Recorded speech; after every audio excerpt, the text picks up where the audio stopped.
invité Mike Choi. Bonjour Mike. Yorana Pascal. Responsable du pôle entreprise C'est ça. de la CCISM. Et en ce moment, c'est branle-bas de combat ou alors l'organisation est bien rodée Oh, c'est comme toute organisation de salon, hein. Il y a toujours quelques petits détails à régler au dernier moment, mais on est serein. C'est pas la première édition, hein. 17e édition, ça permet depuis 17 ans maintenant, c'est un par an, hein, Exactement. de pouvoir rectifier le tir et puis de l'améliorer sans cesse.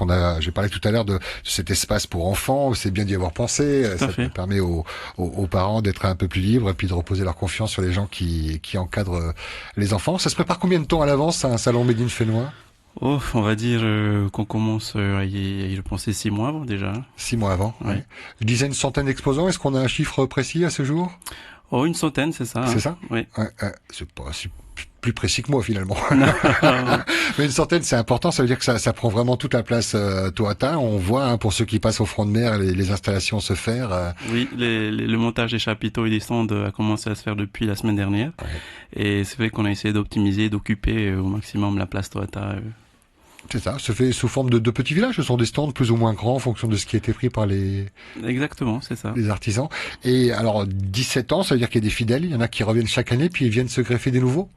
Oui, alors effectivement, il y a des exposants qui reviennent chaque année, parce qu'il faut savoir que quand même c'est un salon qui est très prisé, hein. Le salon Made in Fénois est même un des premiers salons qui attire bon nombre de publics, enfin de divers publics qui sont un peu à la recherche des produits fabriqués localement.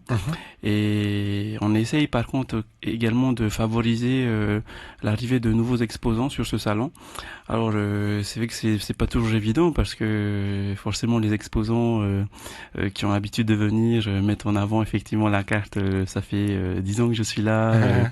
Donc pour pouvoir assurer l'arrivée de nouveaux exposants, on essaie de procéder à la méthode du premier arrivé, premier servi. C'est ça. Après, j'imagine que vous avez la délicatesse, je sais pas, hein, de ne pas mettre les bijoutiers ensemble, de les séparer un petit peu pour que ça soit clairsemé, qu'il y ait un peu de choix un peu partout, quelle que soit la façon de Alors comment on a procédé, c'est que donc on fixe une date d'ouverture pour la commercialisation des stands et les artisans, les exposants viennent et c'est eux qui choisissent en fait le stand auquel ils veulent, le stand qu'ils désirent prendre. Ça, et nous on affiche juste simplement effectivement qui est à côté d'eux. Donc après c'est avec le choix se fait assez naturellement. Ouais, voilà. Après c'est le consommateur, hein, qui choisit. Alors moi j'en ai reçu une bonne partie, hein, depuis la semaine dernière.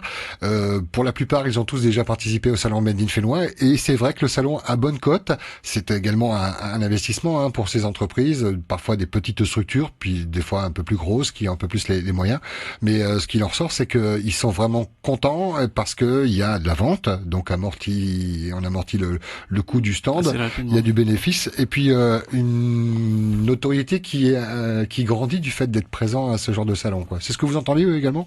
Oui, alors c'est très positif, hein, forcément, et puis on le constate, hein, année après année, le nombre d'exposants qui veulent intégrer le salon augmente chaque année. Et après, c'est vrai que nous, en tant que chambre de commerce, on est là également pour aider justement ces artisans locaux à promouvoir leur production. Et donc, on met en place en parallèle aussi une campagne de communication assez large. Et d'ailleurs, on est partenaire avec Polynésie Première, qu'on remercie justement pour cette édition-là, ce qui permet du coup de couvrir largement. Et cette année, on a innové d'ailleurs. Du coup, je te remercie Pascal d'avoir accueilli certains de nos exposants pour pouvoir parler de leurs produits. C'est vraiment quelques-uns, les autres on les entendra lors de nos directs radio jeudi, vendredi, puisqu'on décentralise le studio. On sera là-bas à Tohata, on va quitter le studio de Pamatai. On parle un petit peu du programme parce que cette 17e édition est un peu beaucoup sous le signe du charme, avec des Miss, je sais pas ce que j'ai retenu du programme, mais je note quand même que les Miss représentent le comité en tout cas. Oui, c'est également un des points forts, hein, qu'on souhaitait mettre en avant pour cette année. On a la chance d'avoir le comité de Miss Tahiti partenaire avec nous pour cette édition, et pour le coup on organisera un défilé de mode le vendredi avec les Miss qui vont pouvoir du coup porter porter les différents accessoires, les robes, des exposants présents sur le site. Manger du houlou en défilant et un scribe de l'autre côté. Et on a aussi peut-être envie de pérenniser ce concept-là et de finalement mettre en place le défilé du salon Made in Fénois qui pourrait être une référence à terme dans le milieu. L'horaire vendredi c'est à... Alors l'horaire c'est j'ai plus l'horaire en tête, désolé, mais c'est... J'essaie de vous la trouver sur le site internet si on en fait référence. En tout cas donc partenariat avec le comité Miss Tahiti qui permet donc d'avoir de la beauté et mettre en valeur un peu plus encore les produits du salon Made in Fénois. Je parlais de la garderie tout à l'heure là pour les enfants. Oui, donc la garderie sera ouverte samedi et dimanche, de 8h Qui s'en occupe? Parce que je disais, j'ai bien vendu le truc, j'ai dit ce sont des gens compétents qui vont s'occuper de vos enfants, rassurer les parents, c'est qui va s'en occuper en fait? On a un prestataire, donc qui est homologué et qui a toutes les habilitations pour effectivement garder les enfants et qui mettra en place des activités pour les occuper. Alors, j'ai pas trouvé l'information, mais on va pas s'éterniser là-dessus. Je la communiquerai un peu plus tard. On parlait de l'horaire du défilé de mode, de défilé de ces Miss. Quels sont les points les plus importants à retenir de ce salon? Ce qui est bien, c'est qu'on peut consommer, par exemple, ce qui est mangeable. Je sais pas si on peut essayer les robes, les bijoux, j'imagine que oui. Oui, je pense que les exposants mettront en place dans leur stand des zones pour pouvoir tester et essayer leurs produits sans souci.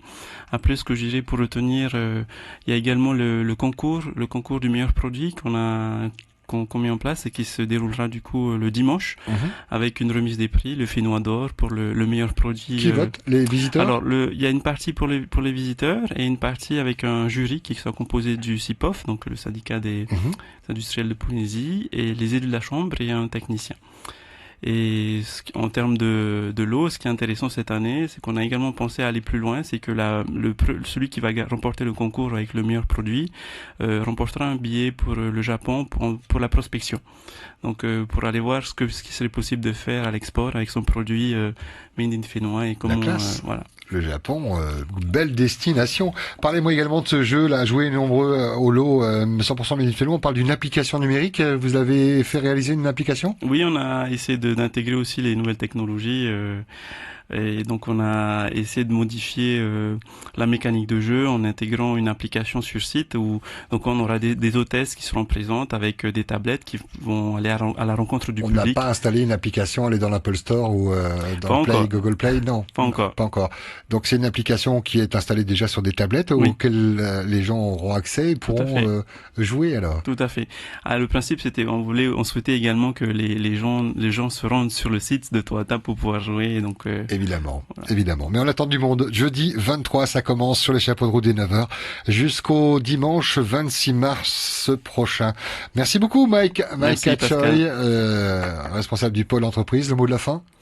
Venez nombreux, on vous attend. Donc du 23 au 26 mars. Place Toata. Merci beaucoup. Et puis